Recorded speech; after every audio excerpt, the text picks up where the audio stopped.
New tonight, our cameras were there for an out-of-state dog delivery arriving right here in Minnesota. The shelter hopes you will help them find a forever home. In fact, they are counting on it. Tonight we learned that hundreds of rescue dogs like that get sent here, and we sent our Caroline Cummings out to dig up the reason why. It's a special delivery at the Animal Humane Society in Golden Valley. One of the many out-of-state transfers of animals to shelters here.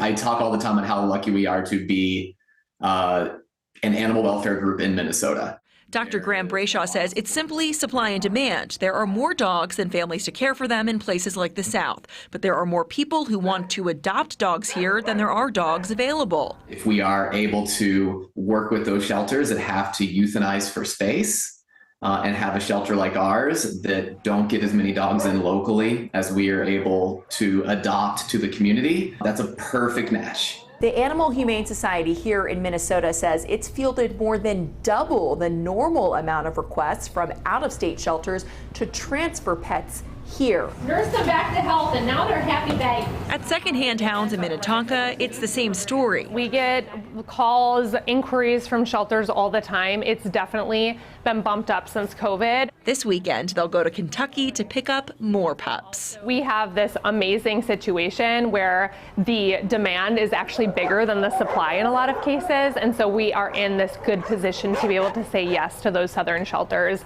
and keep bringing up loads of animals. Caroline Cummings, WCCO News.